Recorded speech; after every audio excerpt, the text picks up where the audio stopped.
Pada hari ini saya ingin sekali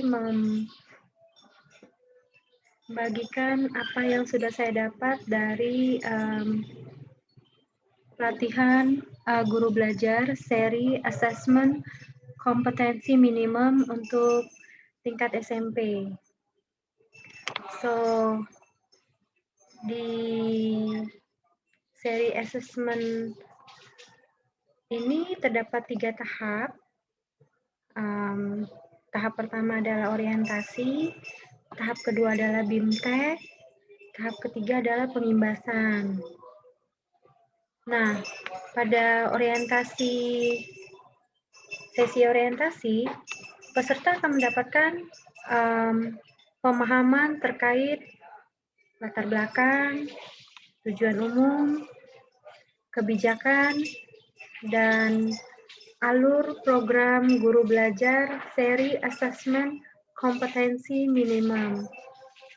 Program ini bertujuan untuk menjawab berbagai persoalan guru dalam menghadapi asesmen kompetensi minimum, yaitu diantaranya berkembangnya miskonsepsi tentang asesmen nasional, adanya malpraktik pembelajaran dalam melakukan persiapan menghadapi asesmen nasional, lalu guru belum mengetahui cara membaca hasil asesmen nasional, dan yang terakhir adalah guru belum memahami bagaimana menindaklanjuti atau follow up hasil asesmen nasional.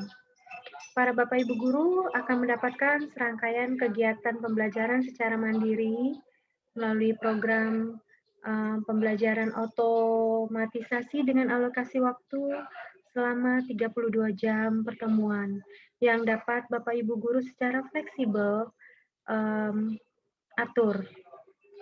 Program BIMTEK Guru Belajar Seri Asesmen Kompetensi Minimum ini disusun dengan memadukan tahapan dan pendekatan modular yang memfasilitasi peserta, yaitu Bapak Ibu Guru, melakukan personalisasi pembelajaran. Selain itu, program ini dapat mendorong Bapak Ibu Guru untuk saling belajar dengan guru lain dalam hal berbagi praktek dan pembelajaran. Selamat belajar Bapak Ibu Guru seluruh tanah air Indonesia. Oke.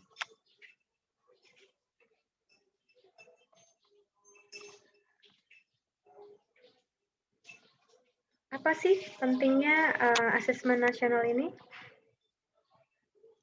Asesmen nasional perlu dilakukan untuk meningkatkan mutu pendidikan. Pertanyaan saya nih, mutu pendidikan seperti apa sih yang diharapkan? Oke, apakah mutu pendidikan dapat dilihat dari hasil ujian nasional seperti yang selama ini kita lakukan? Peningkatan mutu sistem pendidikan tidak hanya berorientasi pada pencapaian siswa dalam menguasai materi pelajaran dan nilai ujian akhir saja. Keberhasilan sistem pendidikan lebih difokuskan pada pencapaian kompetensi siswa yang meliputi pengetahuan, keterampilan, dan sikap. Terlebih pada era transformasi pendidikan abad ke-21, di mana arus pendidikan menuntut siswa menguasai berbagai kecakapan hidup yang esensial untuk menghadapi berbagai tantangan abad ke-21, di mana siswa memiliki kecakapan belajar dan berinovasi, kecakapan menggunakan teknologi informasi, kecakapan hidup untuk bekerja, dan berkontribusi pada masyarakat.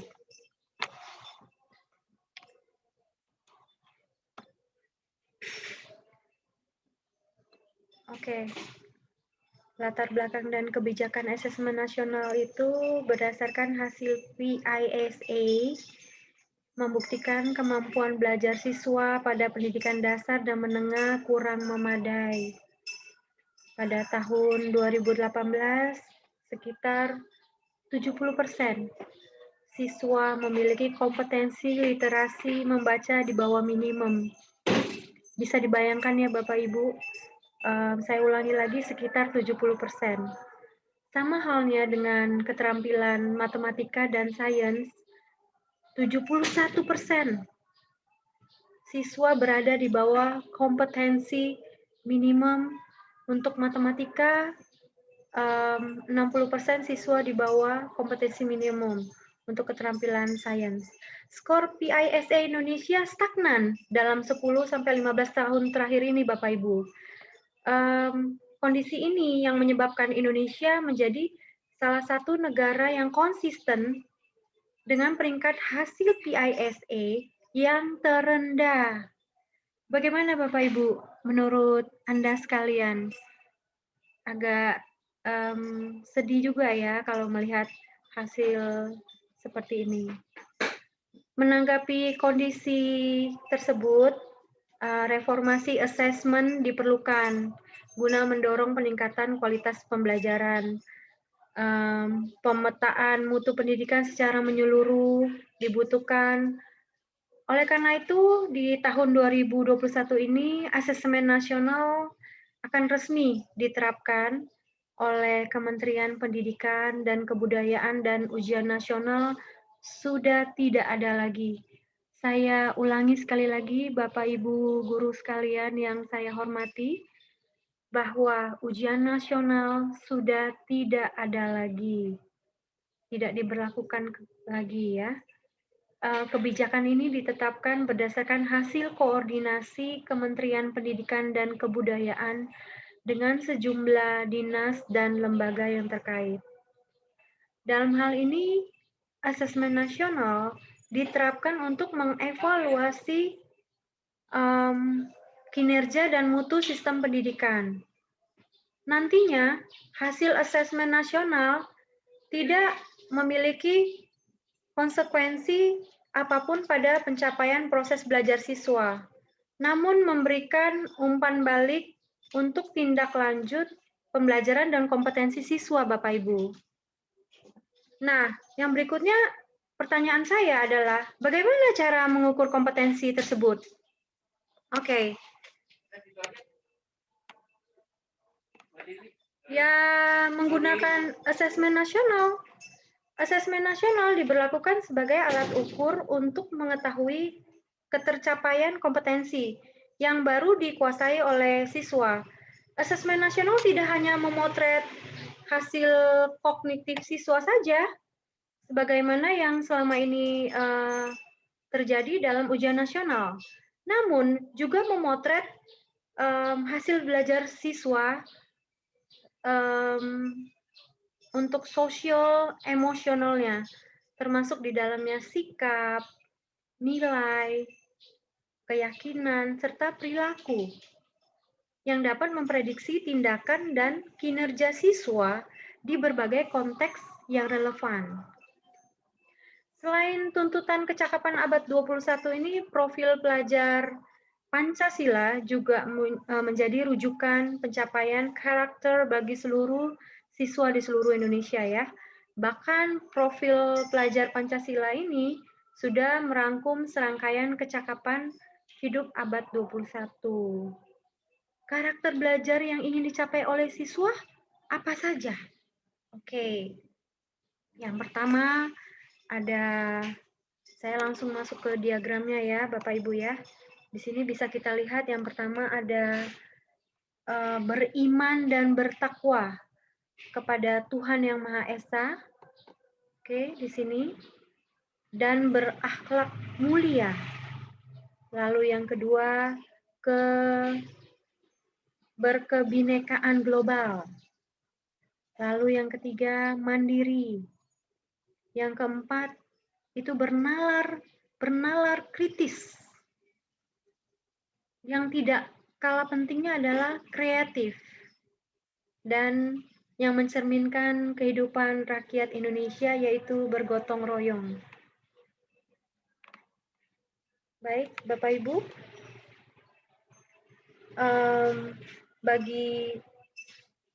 penting bagi Bapak, Ibu guru dan siswa untuk mengadopsi proses pembelajaran yang berfokus pada pengembangan kompetensi. pencapaian kompetensi siswa dapat diukur dari pemahaman konsep,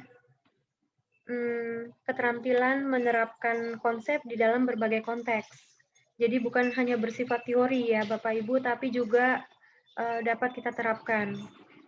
Dengan demikian, siswa tidak hanya menguasai konten semata, tapi lebih menguasai pemahaman secara mendalam terhadap konsep yang sudah diterapkan. Hal ini diharapkan sebagai peningkatan hasil pembelajaran siswa, capaian kompetensi siswa secara holistik. Inilah yang ingin dievaluasi melalui asesmen nasional. Ya. Bagaimana keterkaitan asesmen nasional dengan kecakapan abad 21 dan profil pemuda Pancasila? Oke, di sini ya keterkaitannya Bapak Ibu. Mungkin ini bisa saya langsung. Oke, Bapak Ibu bisa lihat, saya akan geser. Oke. Di sini keterkaitannya ya. Bisa kita lihat.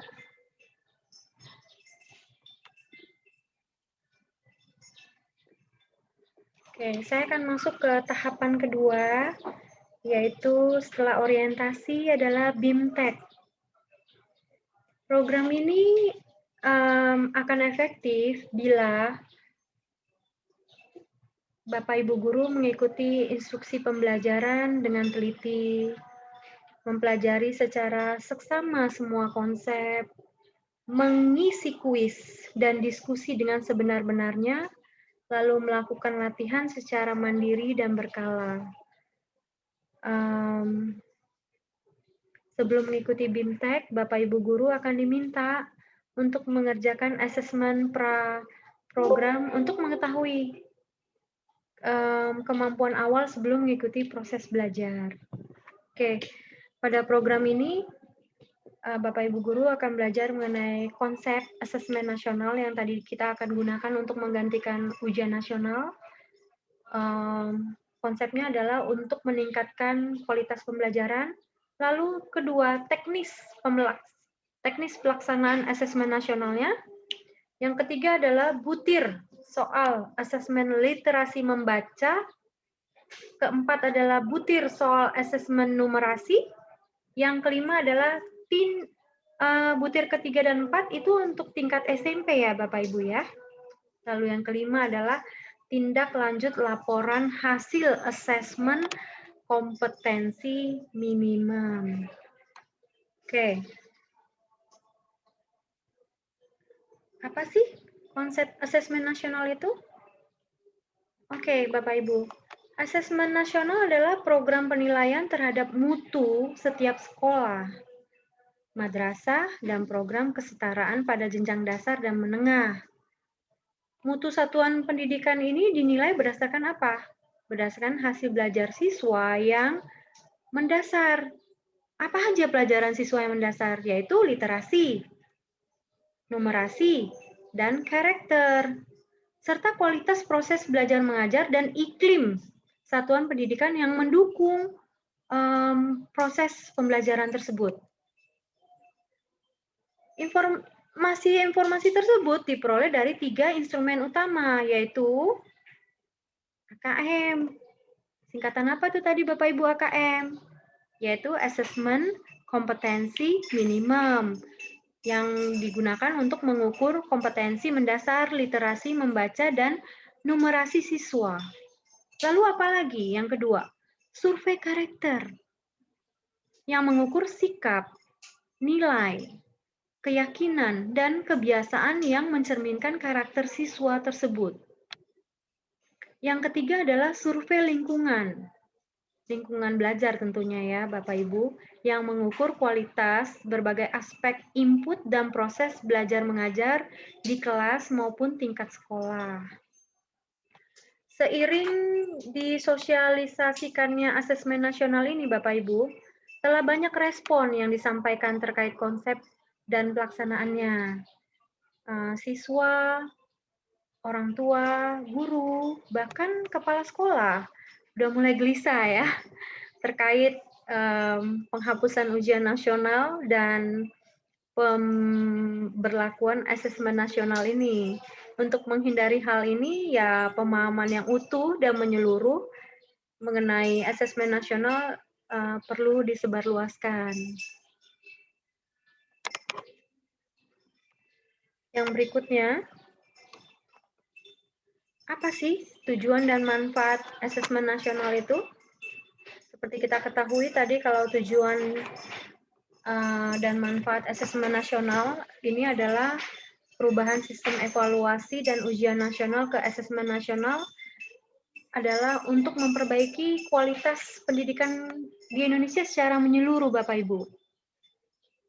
Asesmen nasional dirancang untuk menghasilkan informasi akurat untuk memperbaiki kualitas belajar mengajar yang pada gilirannya akan meningkatkan hasil belajar siswa. Asesmen nasional menghasilkan informasi untuk memantau perkembangan mutu dari waktu ke waktu dan kesenjangan antar bagian di dalam sistem pendidikan, misalnya di satuan pendidikan, antar kelompok sosial ekonomi, di satuan wilayah antara sekolah negeri dan swasta, lalu antar daerah, ataupun antar kelompok berdasarkan atribut tertentu. Oke, asesmen nasional ini bertujuan untuk menunjukkan apa yang seharusnya menjadi tujuan utama sekolah, yaitu pengembangan kompetensi dan karakter siswa. Asesmen nasional juga memberikan gambaran yang menyeluruh yang holistik tentang karakteristik esensial sebuah sekolah yang efektif untuk mencapai tujuan utama tersebut. Hal ini tentu diharapkan dapat mendorong sekolah dan dinas pendidikan untuk memfokuskan sumber daya pada perbaikan mutu pembelajaran. Maka dari itu, Bapak Ibu sekalian, hasil asesmen nasional ini diharapkan memberikan manfaat, bukan sekedar nilai belaka ya. Tahun 2021 ini Mendikbud telah menyatakan bahwa hasil asesmen nasional dimaksudkan sebagai peta awal sistem pendidikan secara nasional. Asesmen nasional tidak akan digunakan untuk mengevaluasi kinerja sekolah maupun daerah. Jelas ya Bapak Ibu ya? Saya akan lanjutkan dengan manfaat asesmen nasional. Manfaatnya apa sih? Oke. Kaitannya dengan infografis tersebut secara jangka panjang, asesmen nasional memberikan kesempatan. Memberikan kesempatan apa? Selain memberi kesempatan, juga menuntut guru untuk selain guru ya tentunya sekolah untuk memperbaiki kualitas pengajarannya guna menciptakan siswa yang lebih kompeten. Benar ya Bapak Ibu ya? Hal ini terlihat dari penekanan pembelajaran dan asesmen lebih fokus pada daya nalar dalam bentuk literasi membaca dan numerasi. Hal ini juga mendorong guru dan sekolah untuk mengubah praktek pembelajaran lama, metode-metode lama yang tidak lagi relevan dengan kondisi saat ini, Bapak Ibu. Ya, bagaimana contohnya? Tentu Bapak Ibu guru yang sudah mengajar bertahun-tahun akan mulai bertanya-tanya. Misalnya guru ingin mengembangkan keterampilan literasi pada siswa. Dalam hal ini guru perlu memotivasi siswa untuk membaca tidak hanya dari buku teks. Kalau zaman dulu kan kita belajar hanya dari buku teks sumber belajarnya. Tetapi kita bisa mengambil dari berbagai sumber, Bapak Ibu. Guru juga perlu mengajak siswa berdiskusi, bukan hanya satu arah ya, dan mengevaluasi informasi yang dibaca. Tidak sekedar meringkas dan mengulang kembali. Bagaimana dengan keterampilan numerasi? Pada keterampilan numerasi, guru perlu memastikan siswa memiliki intuisi angka, or we call it number sense. Dan pemahaman aritmatika dasar sejak dini.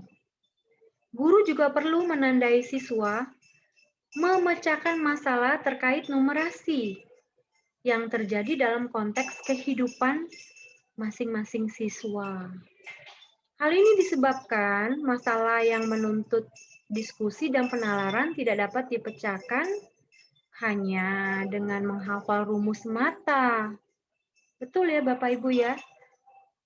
Oke, lanjut dengan kita akan membandingkan asesmen nasional dengan ujian nasional yang tentunya kita sudah tahu seperti apa praktek ujian nasional tersebut ya. Berikut penjelasannya. Tujuan pembelajaran asesmen nasional dan ujian nasional tidak sama. Seperti yang telah dijelaskan pada topik dan aktivitas sebelumnya, asesmen nasional bertujuan untuk mengevaluasi mutu sistem pendidikan di Indonesia. Oke, saya ulangi kembali. Asesmen nasional bertujuan untuk mengevaluasi mutu sistem pendidikan di Indonesia. Lalu bagaimana dengan ujian nasional? Ujian nasional bertujuan untuk mengevaluasi capaian hasil belajar siswa secara individu. Nah, di situ bedanya Bapak Ibu. Asesmen nasional diberlakukan untuk semua jenjang pendidikan dasar, pendidikan menengah pertama, dan pendidikan menengah atas. Ini termasuk madrasah, ya, serta program kesetaraan. Sementara ujian nasional berlaku mulai jenjang pendidikan menengah pertama dan atas saja. Betul ya? Asesmen nasional tidak diselenggarakan pada akhir jenjang pendidikan sebagaimana ujian nasional, hanya pada kelas 9 dan kelas 12, tapi mulai diberlakukan di tengah jenjang pendidikan, yaitu kelas 5, kelas 8, dan kelas 11.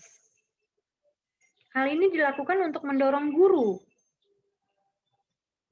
dan sekolah melakukan tindak lanjut perbaikan mutu, yaitu untuk mendapatkan hasil laporan asesmen nasional. Jadi bukan sekedar untuk mengetahui capaian hasil belajar siswa sebagai salah satu syarat kelulusan. Ya. Berikut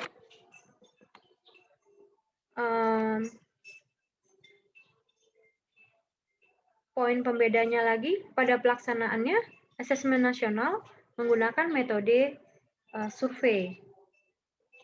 Metode survei ini diberlakukan dengan mengambil sampel siswa secara acak dari setiap sekolah.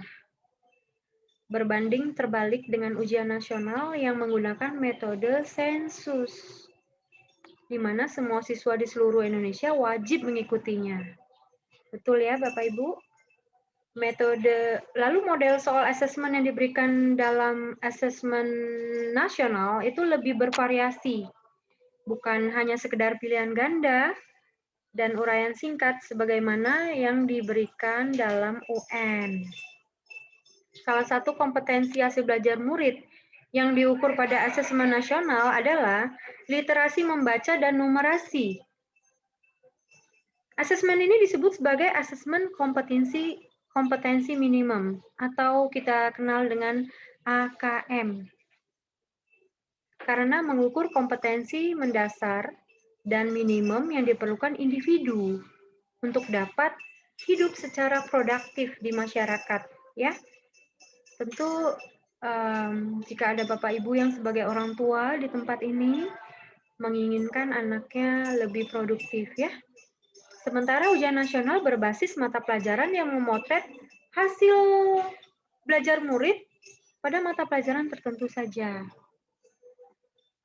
Hal inilah yang terkadang memberikan kesan mata pelajaran penting dan kurang penting.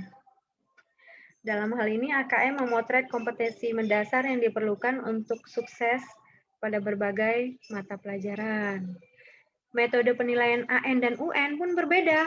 Meskipun berbasis komputer, AN menggunakan metode penilaian atau computerized Multi-Stage Adaptive Testing, or we call it MSAT.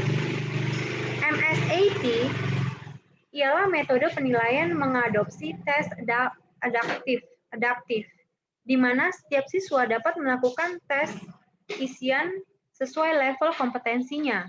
Saya ulangin ya, Bapak Ibu, itu computerized multi-stage adaptive testing.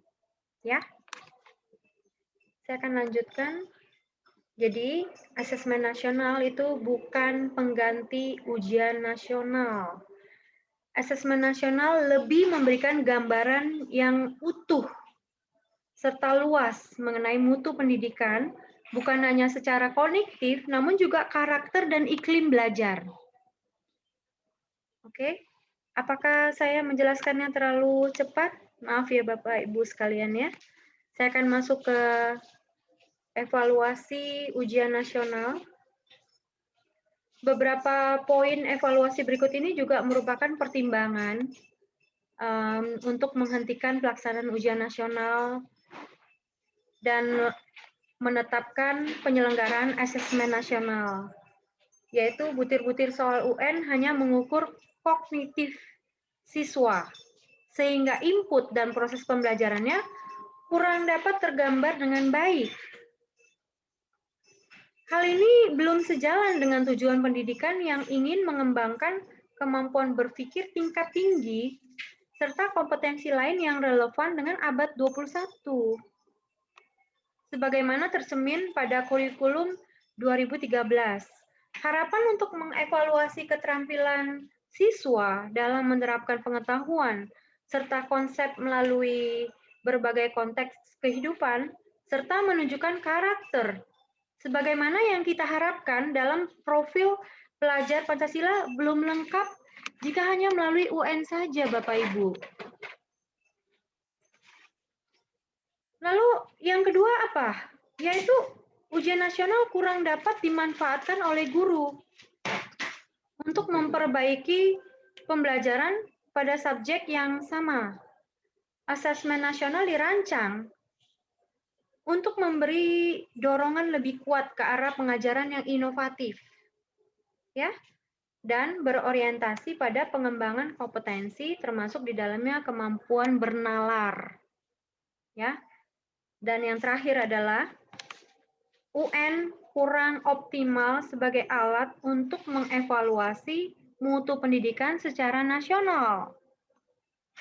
Hal ini disebabkan UN diterapkan di akhir jenjang pendidikan, lebih sebagai assessment of learning yang mengukur capaian akhir, bukan sebagai assessment for learning.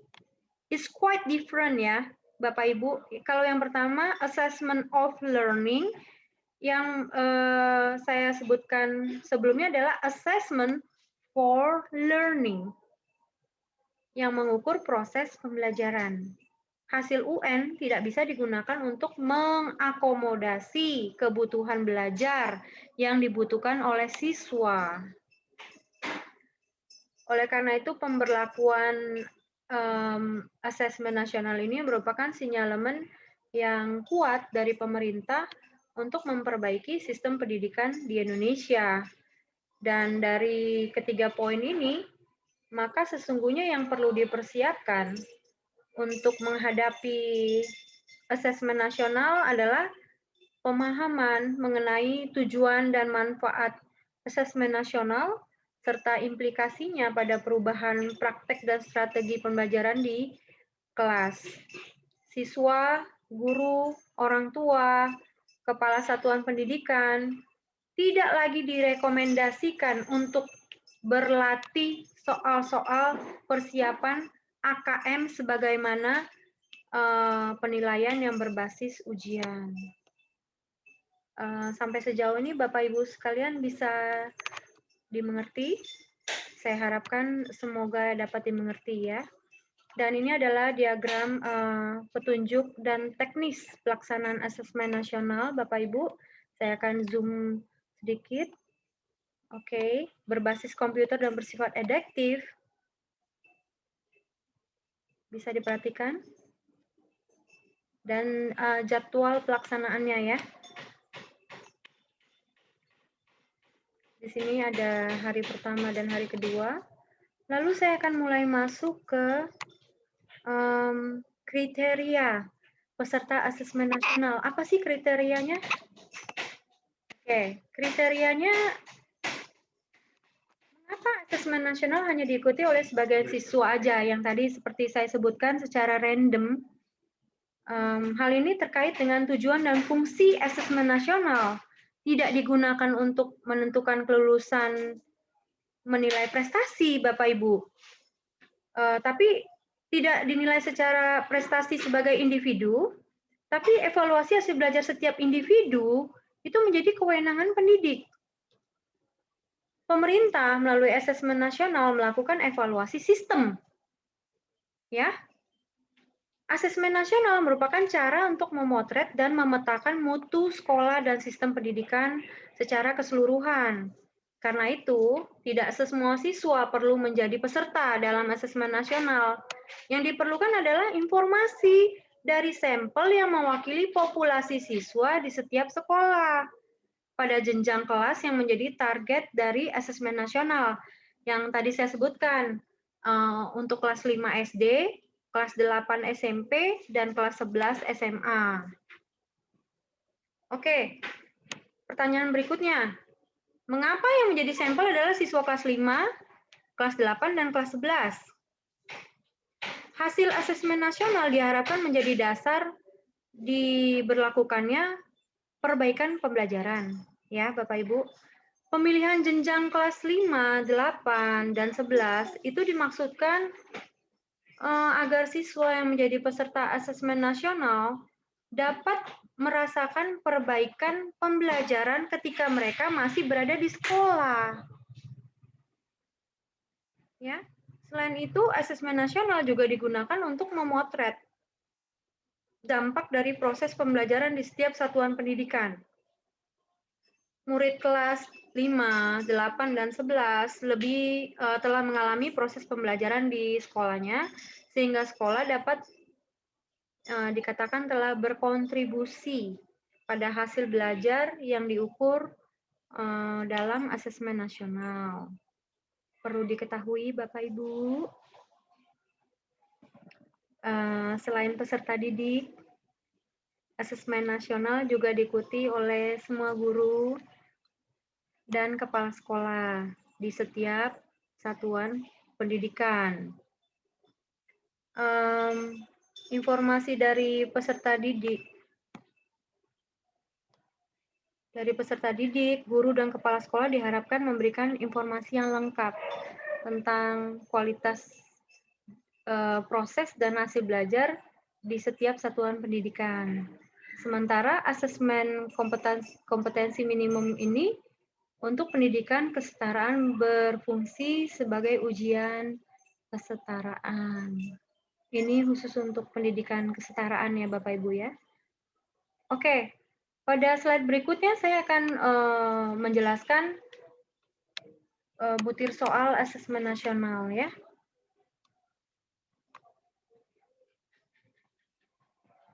Nah, bentuk soal asesmen nasional AKM itu terdiri dari pilihan ganda kompleks, menjodohkan, isian singkat, dan uraian. Jadi ada berapa bentuk tuh Bapak Ibu tadi?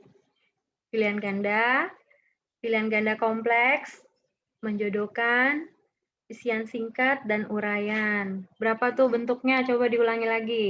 Oke. Pilihan ganda, siswa hanya memilih satu jawaban yang benar dalam satu soal. Lalu pilihan ganda kompleks, siswa dapat memilih lebih dari satu jawaban yang benar.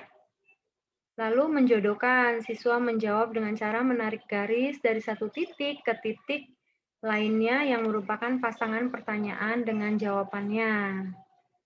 Lalu isian singkat, siswa dapat menjawab berupa bilangan, kata untuk menyebutkan nama benda, tempat, dan jawaban pasti lainnya. Yang terakhir adalah uraian. Siswa menjawab soal berupa kalimat untuk menjelaskan jawabannya. Oke, murid kelas 5 akan mengerjakan 30 butir soal untuk mengukur kompetensi literasi membaca. Lalu 30 butir soal untuk mengukur kompetensi numerasi, sedangkan siswa kelas 8 dan kelas 11 akan mengerjakan 36 butir soal untuk mengukur kompetensi literasi membaca dan 36 butir soal lainnya untuk mengukur kompetensi numerasi. Tadi berapa saudara kalau untuk SD kelas 5? 30 butir, dan kelas 8 dan kelas 11 itu 36 butir. Ya. AKM dilaksanakan secara adaptif. Adaptif itu sehingga setiap siswa akan menempuh soal yang sesuai dengan tingkat kemampuan siswa itu sendiri. Makanya disebut adaptif ya. AKM mengukur kompetensi mendasar yang perlu dipelajari oleh semua siswa tanpa membedakan peminatan siswa tersebut. Oleh karena itu, seluruh siswa akan mendapat soal yang mengukur kompetensi yang sama, keunikan konteks bangun materi kurikulum lintas mata pelajaran, dan peminatan tercermin dalam ragam stimulus soal-soal AKM. AKM disusun berdasarkan indikator-indikator kompetensi yang membentuk lintasan kompetensi hasil belajar yang bersifat kontinum. Oke, berikutnya saya akan menerangkan tentang konsep literasi membaca. Satu-satu ya, Bapak Ibu ya. Konsep literasi membaca ini yang paling mendasar, yang ingin dievaluasi dalam asesmen kompetensi minimum. Sebelum membahas lebih jauh mengenai asesmen literasi membaca dalam AKM, Bapak Ibu Guru perlu meninjau kembali literasi baca dan tulis adalah pengetahuan dan kecakapan untuk membaca, menulis, mencari, menelusuri, mengolah, dan memahami informasi yang untuk menganalisis, menanggapi, dan menggunakan teks tertulis untuk mencapai tujuan, mengembangkan pemahaman dan potensi, serta untuk berpartisipasi di lingkungan sosial.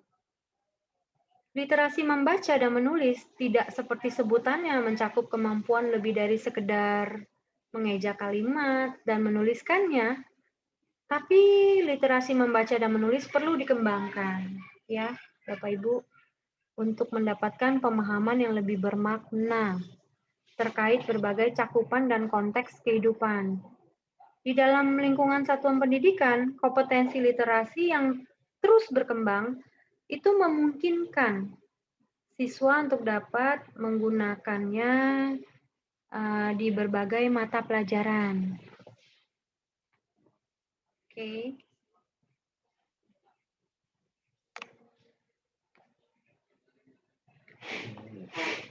Dalam penilaiannya, asesmen literasi membaca tidak hanya mengukur topik atas konten tertentu, tapi berbagai konten, berbagai konteks, dan pada beberapa tingkat proses kognitif. Konten pada literasi membaca itu menunjukkan jenis teks yang digunakan. Dalam hal ini dibedakan menjadi dua kelompok. Apa saja Bapak Ibu? Ada teks informasi dan teks fiksi. Kemudian tingkat proses kognitif ini menunjukkan proses berpikir yang dituntut atau diperlukan untuk dapat menyelesaikan masalah dan soal. Pada literasi membaca, level tersebut adalah menemukan informasi interpretasi dan integrasi serta evaluasi dan refleksi. Saya ulangi, Bapak Ibu. Pada literasi membaca, level tersebut adalah menemukan informasi, interpretasi dan integrasi serta evaluasi dan refleksi. Sedangkan konteks menunjukkan aspek kehidupan atau situasi untuk konten yang digunakan konteks pada AKM dibedakan menjadi 3, yaitu personal, sosial budaya, dan scientific. Saya akan membahas pada slide berikutnya, ada menganalisis tingkat asesmen literasi membaca pada tingkat SMP. Oke. Pada jenjang ini SMP terdapat 2 level pembelajaran ya, yaitu pembelajaran yang pertama untuk kelas 7 dan kelas 8, siswa akan menemukan informasi dengan cara mengakses dan mencari informasi dalam teks. Selain itu, siswa juga akan memahami teks secara literal, kemudian menyusun inferensi, membuat konteks dan prediksi, baik teks tunggal maupun teks jamak atau multiple. Siswa juga akan mengevaluasi dan merefleksi dengan menilai format penyajian dalam teks. Bapak dan Ibu guru juga dapat melihat penjelasan lebih lengkap ya. Nanti saya akan share di sini lewat link yang saya share di sini. Lalu pada level pembelajaran 2,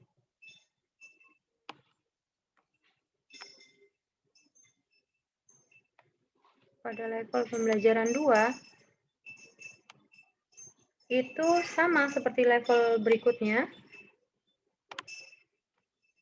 Oke.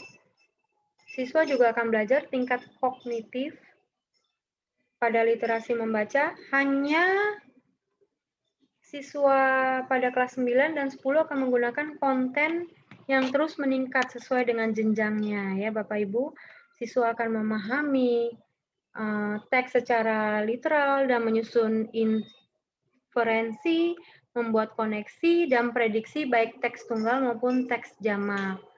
Siswa juga menilai format penyajian dalam teks dan merefleksi isi wacana untuk pengambilan keputusan, menetapkan pilihan, dan mengaitkan isi teks terhadap pengalaman pribadi.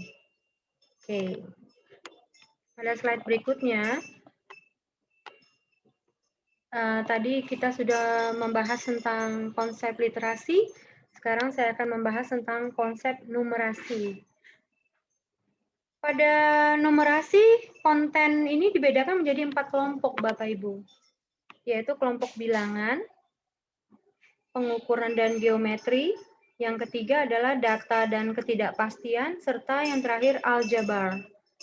Kemudian tingkat proses kognitif ini menunjukkan proses berpikir yang dituntut atau diperlukan untuk dapat meningkatkan masalah atau soal.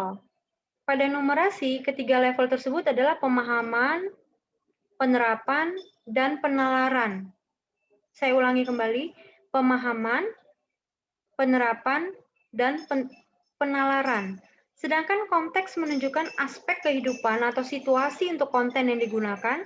Konteks pada AKM dibedakan menjadi 3, yaitu personal, sosial budaya, dan scientific. Oke.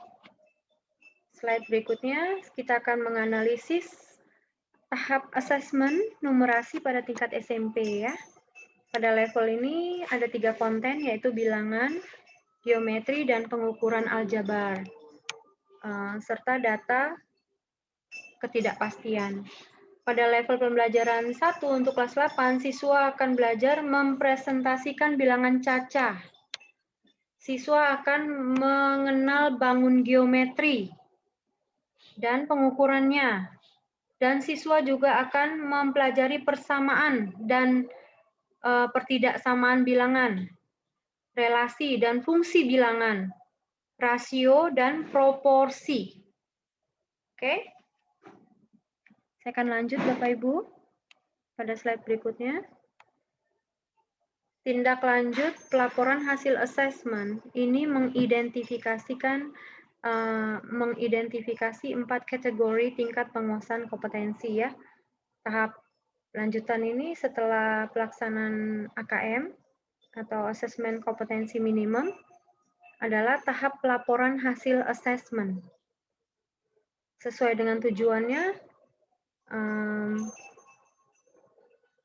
Sesuai dengan tujuannya, asesmen kompetensi minimum dirancang untuk mendapatkan informasi mengenai tingkat kompetensi dasar siswa, berupa kompetensi literasi membaca, dan apa yang kedua tadi, Bapak Ibu? Selain literasi membaca, yaitu numerasi, betul sekali.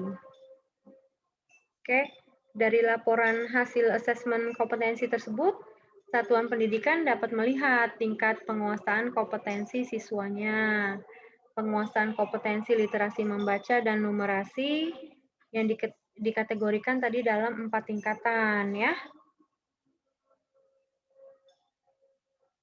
Pada tahap lanjutan ini, setelah pelaksanaan asesmen kompetensi minimum adalah tahap laporan ya, sesuai dengan tujuannya tadi, untuk memberikan informasi mengenai tingkat kompetensi dasar. Lanjut. Menjelaskan perbedaan pembelajaran berbasis kompetensi dan berbasis konten. Oke. Kompetensi itu diartikan sebagai kemampuan. Itu yang disebut dengan kompetensi ya Bapak Ibu ya. Lalu kemampuan untuk apa? Ya untuk melakukan sesuatu dengan baik. Misalnya, mampu melakukan tugas atau pekerjaan secara efektif. Kompetensi juga mencakup pengetahuan dan keterampilan yang dibutuhkan untuk menyelesaikan soal atau bahkan keterampilan yang jauh lebih besar dan lebih beragam. Misalnya, memimpin organisasi. Pada pembelajaran berbasis kompetensi, siswa diharapkan mampu mendemonstrasikan pengetahuan, penguasaan konsep, dan keterampilan dalam dan sebagai proses pembelajaran. Karakteristik utama dari pembelajaran berbasis kompetensi adalah apa? Fokus pada tingkat penguasaan. Dalam sistem pembelajaran berbasis kompetensi, siswa melakukan pembelajaran sesuai dengan tahapan penguasaan kompetensinya hingga tuntas. Ya, hingga tuntas. Sebelum akhirnya melanjutkan pada tahap penguasaan kompetensi berikutnya. Sebagai sebuah proses, pembelajaran berbasis kompetensi ini membutuhkan waktu. Sehingga sedikit demi sedikit, siswa menunjukkan penguasaan pengetahuan, konsep, dan keterampilan untuk memecahkan masalah. Termasuk menunjukkan karakter yang ingin dicapai. Bukan sekedar menguasai konten materi pembelajaran ya, Bapak Ibu. Kekuatan pembelajaran berbasis kompetensi itu terletak pada fleksibilitasnya. Karena siswa dapat bekerja dengan kecepatan belajar mereka sendiri, ini mendukung siswa dengan latar belakang pengetahuan yang beragam, tingkat literasi yang berbeda, dan bakat terkait lainnya. Tantangan pembelajaran berbasis kompetensi bagi guru, bagi kita Bapak Ibu adalah kemampuan untuk mengidentifikasi tahapan kompetensi dasar siswa termasuk literasi dan numerasi. Namun laporan hasil AKM itu dapat membantu memetakan tahap kompetensi siswa. Oke, pada slide berikutnya saya akan menjelaskan perbedaan pembelajaran berbasis kompetensi dengan berbasis konten. Sabar ya Bapak Ibu ya, kurang lebih saya akan menyelesaikan 3 slide lagi. Kompetensi diartikan sebagai kemampuan untuk melakukan sesuatu dengan baik. Seperti yang tadi saya jelaskan ya, Bapak Ibu ya. Nah, ini tidak semua siswa akan mencapai level mahir dalam waktu yang bersamaan. Akan tetapi, setiap usaha dan proses yang dilakukan siswa untuk mencapai level yang lebih tinggi, tentu akan menunjukkan peningkatan kinerja siswa. di mana saya menjadi lebih fasih dan terampil. Di mana siswa maksudnya ya. Kefasihan mengacu pada kelancaran mereka dalam melakukan pekerjaannya. Siswa menjadi lebih yakin pada kemampuannya jika siswa naik ke level penguasaan yang lebih tinggi. Keterampilan mengacu pada kemampuan untuk beradaptasi dan bereaksi terhadap situasi baru untuk bergerak dengan cepat berdasarkan informasi baru. Setiap kategori tingkat penguasaan kompetensi, sebagaimana telah dibahas pada aktivitas sebelumnya, tentu memiliki kebutuhan dan pendekatan tersendiri. Sebelum menentukan tindak lanjut yang tepat, guru kita akan perlu menganalisis setiap kategori kompetensi siswanya. Penjelasan ini diadaptasi dari penjelasan tahap penguasaan Mark Rosenberg. Silakan Bapak Ibu nanti bisa membaca ya. Di sini ada tabel-tabel berikut ini. Ya, di sini saya perjelas lagi. Oke.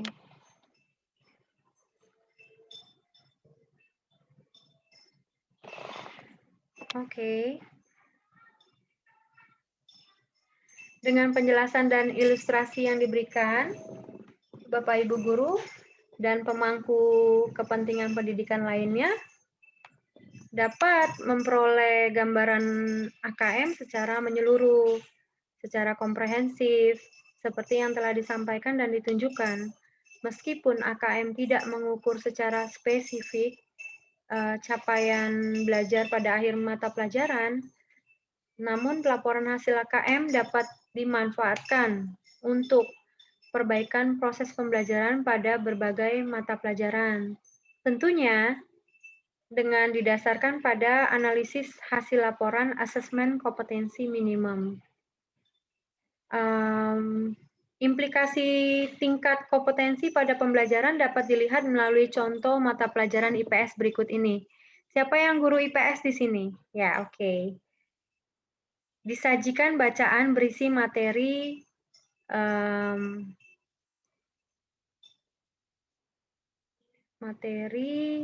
mengenai koperasi. Ini kan IPS ya, Bapak Ibu ya.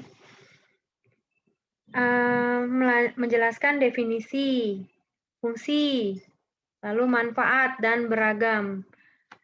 Guru diharapkan menyesuaikan pembelajarannya sesuai dengan tingkat kompetensi murid. Misalnya, murid di tingkat perlu intervensi khusus, belum mampu memahami isi bacaan, murid hanya mampu membuat interpretasi sederhana. Guru IPS tidak cukup bertumpu pada isi bacaan tersebut saja.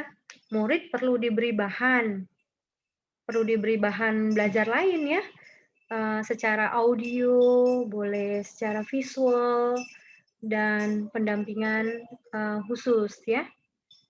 Lalu murid di tingkat dasar yang telah mampu mengambil informasi dari teks, namun tidak memahami secara utuh isi topik dari koperasi tersebut.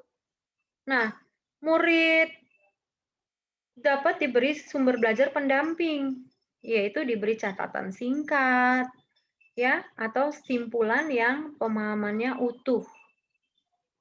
Ya, Bapak Ibu guru IPS. Oke, lanjut.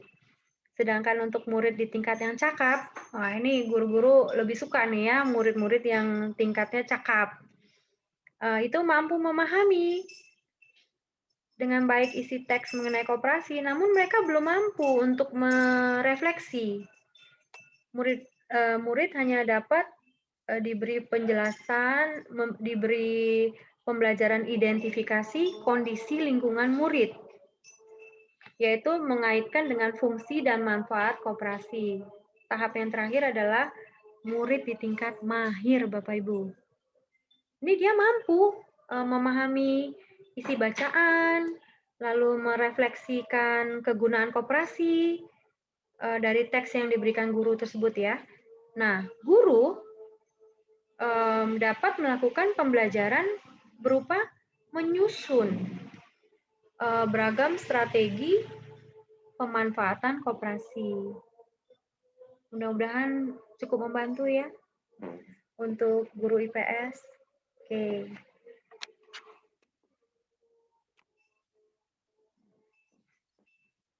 Nah, ini segitiga. Ini adalah slide terakhir Bapak Ibu. Tenang aja. Senang ya kalau dengar kata slide terakhir ya. Ini adalah segitiga belajar kurikulum, yaitu asesmen dan pembelajaran. Dalam segitiga belajar ini, makna masing-masing segi sebagai berikut ya. Kurikulum yang di sini, ini kurikulum itu seperangkat kompetensi yang penting dikuasai murid dengan menggunakan cara belajar dan asesmen tertentu. Lalu di sini ada pembelajaran. Ini serangkaian aktivitas yang dirancang dan dilakukan di ruang kelas berdasarkan kompetensi awal murid ya, Bapak Ibu. Lalu yang terakhir ada assessment. Assessment ini proses pengumpulan, menganalisis dan melaporkan sejumlah informasi yang terkait pencapaian kondisi murid dan penguasaan suatu kompetensi tertentu. Oke, saya pikir cukup ya penjelasan saya mengenai seri AKM kompetensi minimum untuk tingkat SMP. Saya sangat berharap Bapak Ibu sekalian bisa mendapatkan manfaat dari penjelasan yang saya berikan dan boleh berguna untuk diterapkan pada lingkungan di tempat kita mengabdikan hidup kita dan bisa bersama-sama bergandeng tangan untuk lebih memajukan mutu pendidikan di seluruh Indonesia, negara kita yang tercinta, agar generasi yang berikutnya itu bisa diperoleh generasi yang benar-benar bermutu sesuai dengan yang diharapkan. Demikian ya Bapak Ibu, cukup sekian untuk video pengimbasan kali ini. Kita akan bertemu di lain waktu. God bless you all.